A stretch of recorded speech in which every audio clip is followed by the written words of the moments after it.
Wife's funeral was on a Thursday, the kind of cold, grey Thursday that makes you feel like the sky itself is mourning. We buried her at Maplewood Cemetery, just outside of Columbus, under an oak tree she'd always loved. She used to say it was the kind of tree that had seen everything and stayed standing anyway. I thought about that a lot, standing there in my good black coat, watching them lower her casket into the ground. That's when my phone buzzed. I almost didn't look at it, but when you're 63 years old and you've just buried your wife of 38 years, every buzzing phone feels like it might be something you can't ignore. I slicked it out of my coat pocket and glanced at the screen. It was my wife's business partner, Victor Ashworth. I had known Victor for about 12 years, ever since my wife, her name was Helen, God rest her, had gone back to work after our youngest left for college. She'd taken a job at a small financial planning firm in Dublin, Ohio, the kind of place that handles retirement accounts and estate planning for middle-class families who want to make sure their kids end up with something. Victor had been her colleague, then her co-owner, after they'd bought the firm together from the original founder who wanted out. She trusted him completely. I trusted him because she did. His message said, "Call me as soon as you can. Don't tell your daughter you're calling. It's important." I read it 3 times. The priest was still speaking. My daughter, I'll call her my daughter, was standing 6 feet to my left, gripping a white handkerchief so tight her knuckles had gone pale. My son-in-law stood beside her, one hand on her back, his face arranged into the expression of a man performing grief rather than feeling it. I noticed that. I had been noticing it for 3 days, since heaven passed. I put the phone back in my pocket. I got through the rest of the service. I shook hands with people I hadn't seen in years. I accepted casseroles and condolences, and watched my daughter cry in a way that seemed too loud, too performed, the kind of crying that wants to be witnessed. My son-in-law kept glancing at his watch. I didn't say anything. I had been a quiet man my whole life. 32 years working in procurement for a manufacturing company in Westerville, rising slowly, never making waves. Helen used to joke that I could sit in a room full of drama and somehow become invisible. She meant it kindly. I think, that evening, after everyone had gone home and the house was very still, I stepped out onto the back porch and called Victor. He answered on the first ring. "I need you to come to the office tomorrow," he said. "First thing, don't mention it to anyone. Victor, my wife died 2 days ago. I know that, and I'm sorry. I'm genuinely sorry, and I wouldn't ask if this wasn't."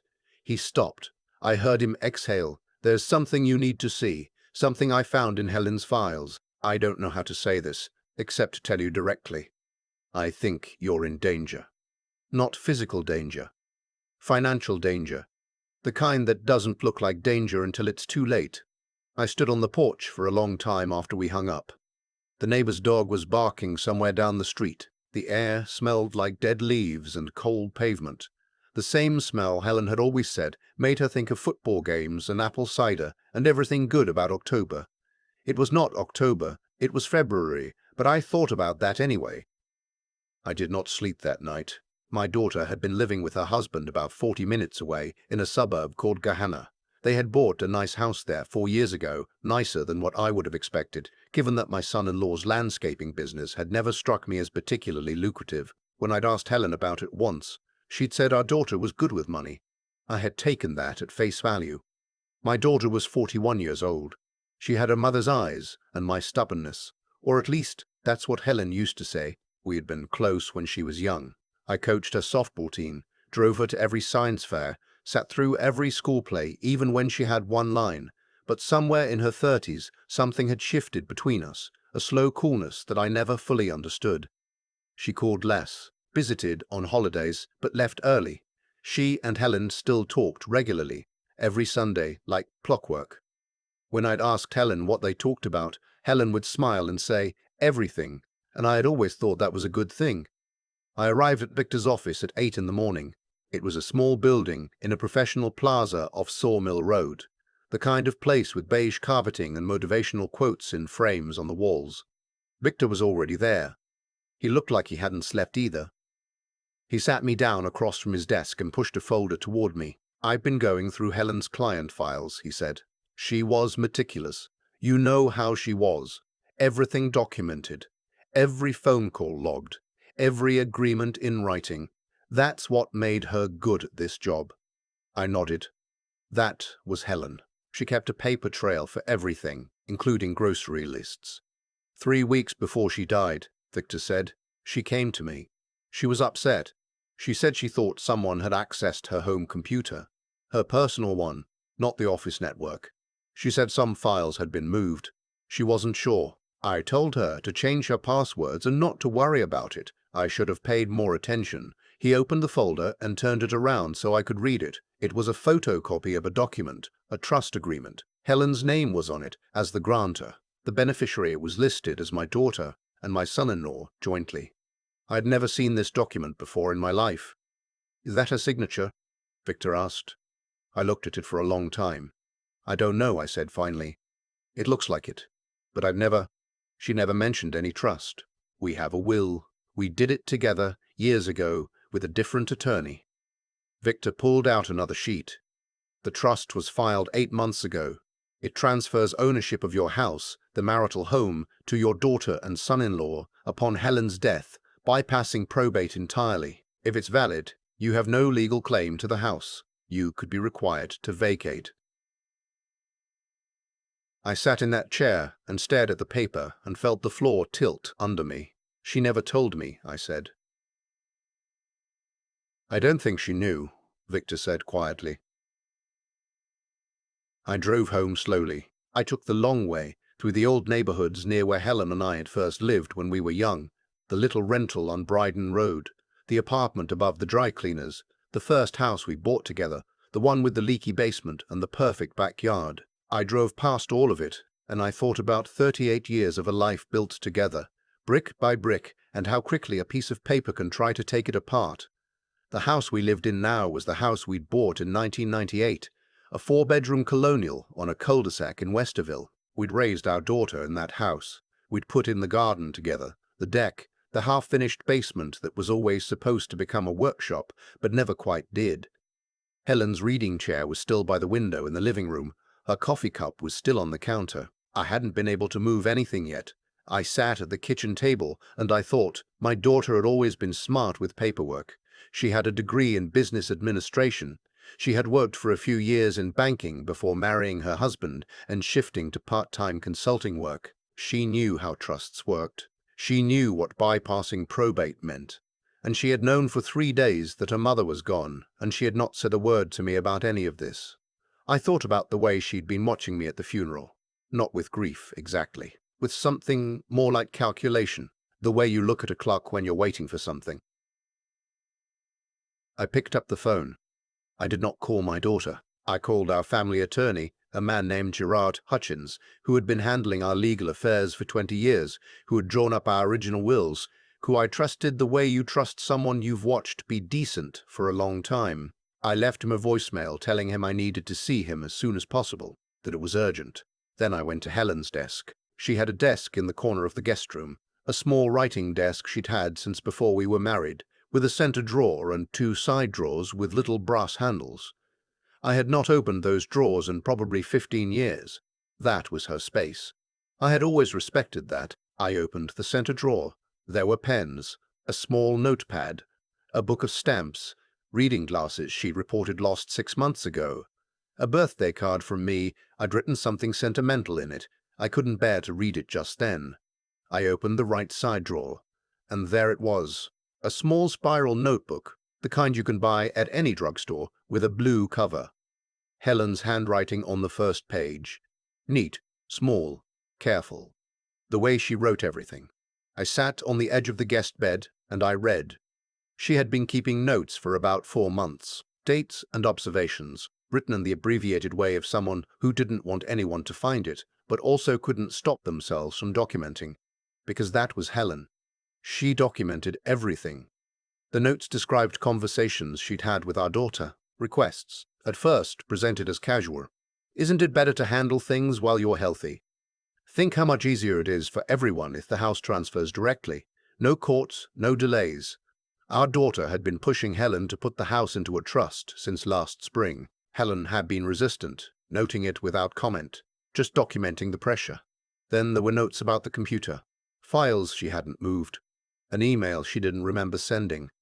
Passwords she changed, but that seemed to have been changed again. And then a note near the end of the notebook that made my chest tighten so hard I had to set the notebook down and press both hands flat on my knees.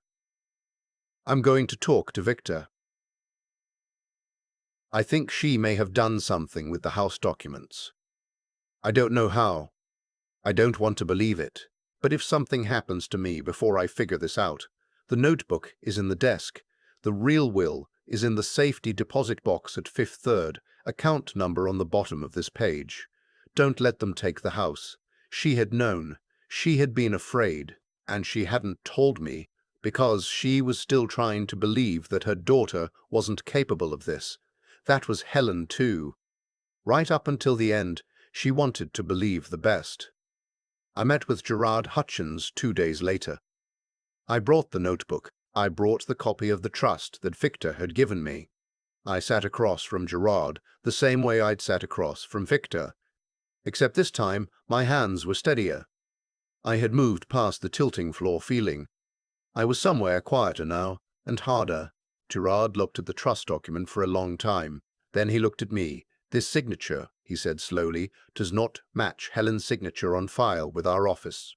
I didn't think so, I said. The notary seal is from a mobile notary service in Indianapolis. That's unusual. He set the paper down. This is going to require a forensic document examiner, and we should contact the Ohio Attorney General's office. If this trust was executed using a forged signature, we're looking at potential fraud, deed fraud, specifically, which is... He shook his head. It's serious. How serious? Felony serious. I nodded. I had thought so. Gerard filed a challenge with the probate court to invalidate the trust. He hired the forensic examiner, who within 2 weeks produced a report concluding that the signature on the trust document was not consistent with Helen's known signatures. The pen pressure was wrong. The letter formation inconsistent with the way Helen had signed her name across 40 years of documented records. Victor provided copies of 15 years of signed client agreements for comparison. During this time, my daughter called me twice.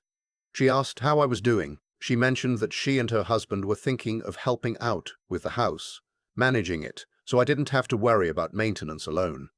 The second time she called, she mentioned, very carefully, very casually, that she had spoken to an attorney about the trust Helen had set up. I didn't know about any trust, I said. There was a pause on the line. Mom set it up months ago, my daughter said. She wanted us to have the house so you wouldn't have to worry about it. She told me about it herself. She didn't tell me, I said. She probably didn't want to worry you. I listened to her voice, the smoothness of it, the practiced reasonableness, and I thought about the notebook in Helen's handwriting, the fear in those careful, documented sentences. The woman who had loved her daughter for 41 years and couldn't bring herself to say out loud what she suspected. I'll be in touch, I said, and I hung up. The probate court hearing took place 6 weeks after Helen's funeral. My daughter and son-in-law showed up with an attorney of their own, a sharp-looking man in an expensive suit, who argued that the trust was valid, that Helen had executed it willingly, that I was a grieving husband who was confused and mistaken. The judge reviewed the forensic examiner's report. She reviewed Gerard's submission of the original will, retrieved from the safety deposit box at Fifth Third Bank, which left the house to me outright. She reviewed the notary records, which when subpoenaed revealed that the mobile notary in Indianapolis had no record of traveling to Columbus on the date listed on the trust document. The trust was invalidated. My son-in-law's attorney tried to argue for a continuance to present additional evidence. The judge denied it. She looked at my daughter across the courtroom with an expression I will never forget, not angry, just clear-eyed, and she said that the court took deed fraud very seriously and that the matter had been referred to the county prosecutor's office. My daughter did not look at me on the way out. I don't know exactly what will happen with the prosecutor's investigation. Gerard says these things take time. I've been told I may be asked to testify. I have given investigators the notebook, and Victor has given them the correspondence Helen had with him, and the forensic examiner's report is part of the file. I've been told the evidence is substantial. What I do know is this: I am still in my house. Helen's reading chair is still by the window, though I've started sitting in it sometimes in the evenings because it still smells faintly like her. The coffee cup is washed now and back in the cabinet. I've started cooking actual meals instead of eating crackers over the sink. Small things. I have not spoken to my daughter since the hearing. She has not called. I don't know if she will. I spent a long time, longer than I should probably admit, sitting with the question of how this happened, how a child you raised, drove to softball practice, sat through every school play for, ends up looking at you across a courtroom as a problem to be managed. I don't have an answer. Maybe there isn't one that would make sense. What I keep coming back to is Helen in that guest room, writing in that little blue notebook, documenting everything because that was who she was, right to the end, leaving me a trail to follow, trusting me to find it. She had always said that oak tree at Maplewood had seen everything and stayed standing anyway. I think about that. And still standing. And I have the house.